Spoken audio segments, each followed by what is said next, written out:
Kokkariki's Leaf Surf. A short story by PJ Leonard.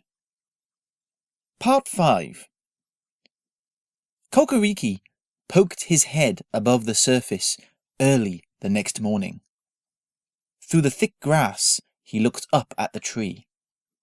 It was the tiniest thing, but he could just about make out a line of tree kids crawling up the giant tower of a trunk like ants, leaf packs on their backs.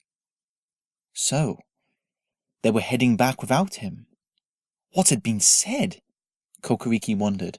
Topic, Pidup and the others must be worried about me. But Ganag had to have thought about the whole group and climb back up on schedule. Kokkariki let out a long sigh and leaned against a blade of grass. He longed to chase after them, to tell them he was okay, that he just wanted to live down here now, that he'd come and visit now and then. But he knew he couldn't. They'd never understand. Ganag would force him to come back up. "I'm sorry," he whispered, and he climbed back into the Earth Kid cave. Over the next few days, Kokkariki learned the ways of the Earth Kids. His first job was to dig out his own place in the cave with his hands, something which Tito said was both a test and a rite of passage. "Can't I at least go and get a stone or something to help me scoop it out?" Kokkariki said breathlessly. "No, hands only," Tito croaked. "You must prove that you can handle life down here." Kokkariki nodded and heaved a big chunk of dirt away with his fingers. It was dirty work, but he didn't mind it that much. In fact, the deeper he dug, the happier he became. This was a chore, sure, but it was different. No cleaning moss or old bark away, but soft dirt. And he was making his own space as well, one he wouldn't have to share with his brothers or sisters. "I can do whatever I want with this space." As he put the final touches to the corners and brushed away the final last few crumbs of dirt, he wondered to himself how long it would take before his eyes would glow in the dark like Tito's. "That is so cool. Does it make you see in the dark easier, I wonder?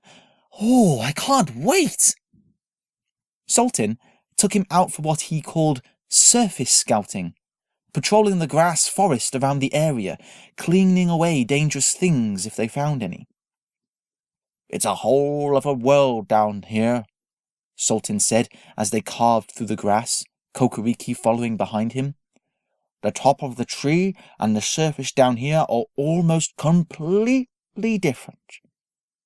"The grass is kind of like the leaves, though," said Kokkariki. "True," Sultan nodded. "But that's about it. The land is different, the air is different. Oh, and the critters, Kokkariki. We're still discovering new ones even now.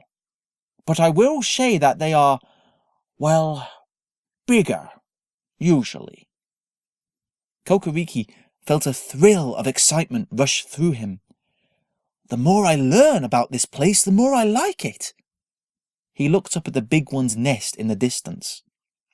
"Has anyone been that far?" he asked, nodding at the huge square mass. "No, not yet anyway," said Sultan, stopping and looking up at the big one nest himself, leaning on his gnarled walking stick. "The big ones stomp through here now and then, causing all sorts of trouble. No point going where they live and looking for trouble. I think Tito wants to organize an expedition to it one day, though. He may be old, but he'll never stop exploring that one." Kokkariki couldn't help but smile. "Now this is an adventure. Up in the tree I knew every single branch. From the hole to the furthest tip of the canopy, I couldn't get far. But down here, though, there's just so much to discover. So much new stuff. Even the Earth Kids are still learning. Yes, I have made the right choice, staying here, definitely. Even eating was a surprise. They ate whenever they wanted, wherever they wanted. The elders in the tree always gathered the tree kids in the hall at the same time every day to eat together. They shared everything, and they were forced to talk to each other, even when all Kokkariki wanted to do was just be silent and have some quiet time alone. This is so much better, he said to himself as he ate in the quiet of his own hole late one night. Oh, why couldn't I have become a last one earlier? It took him a while to get used to the food itself, though. Having eaten moss, leaves and bark all his life, now eating flower petals, seeds and bits of fallen twigs was weird. His teeth ached after every meal, it was all so tough. I'll get used to it, I'm sure. One day, Sultan took him out on a group patrol. There were 5 of them all together, striding through the grass, chatting happily. Kokkariki tried to join in the talk, but he was out of breath from pushing through the grass. His arms ached from doing it every day. It's okay, he told himself. I'll get used to this too. This is an adventure after all. The chatting stopped suddenly. Sultan and the other Earth Kids ducked down and raised their walking sticks, revealing the pointed ends. What's going... Kokkariki started, but Sultan laid a hand over his mouth and shook his head ever so slightly. The other Earth Kids had spread out, eyes all fixed on something just ahead of them. Kokkariki tried to see what they could see, but couldn't. But he heard it. Yes, his eyes weren't as good as the other Earth Kids yet, but his hearing was definitely better. There, just ahead, was something rustling through the grass, something moving, something alive. Now! Sultan shouted, and as one, the Earth Kids leapt through the grass, charging with their sharp sticks. Kokkariki chased after them. He heard a struggle, a sickening squelch, and he burst through the grass, and felt sick at what he saw. The Earth Kids stood over what looked like a worm. Sultan had pointed out his first worm to him on a patrol one day, just as it was burrowing into the ground. But this worm definitely wasn't burrowing. In fact, it wasn't doing anything at all except being very, very still. It's dead, Kokkariki gasped. Then, looking up at the Earth Kids with their sharp sticks, You killed it! The Earth Kids looked at him and frowned.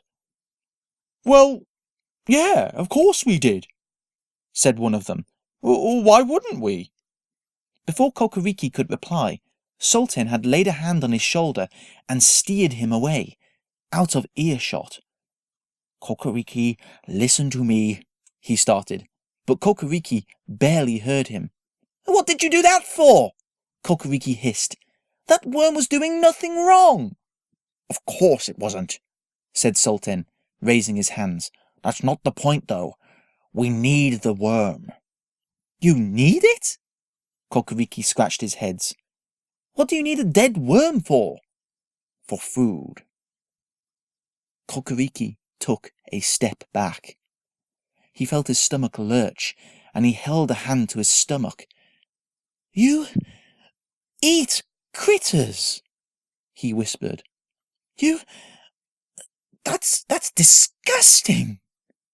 That is the Earth Kid way of life, Kokkariki, said Sultan gently. And I am sorry you had to see it that way. I was hoping to talk to you before we went on a hunt. But, no, listen to me. You must understand that we need to hunt for food at this time in the seasons. It's getting cold, and food for our kind isn't as easy to find in the winter as it is up in the tree. Besides, we need to remove the worms, otherwise birds come pecking and they break into our caves. Kokkariki looked over Sultan's shoulder. The other Earth Kids had gathered up the worm in their thick arms and were carrying it back to the cave. I am never hunting for critters, Kokkariki declared. I can't. I won't. Sultan shook his head. You'll get used to it eventually.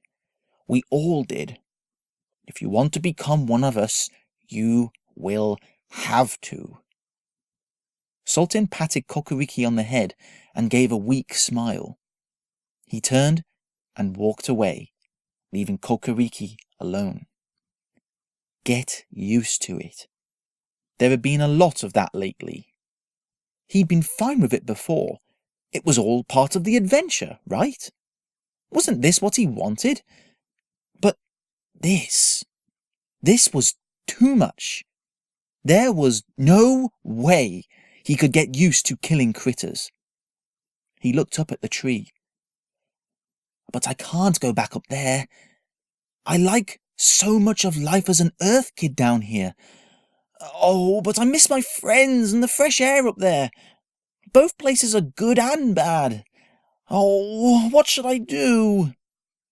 Standing in the huge forest of grass, Kokkariki felt like neither a tree kid nor an Earth Kid, but a true lost one. End of part 5.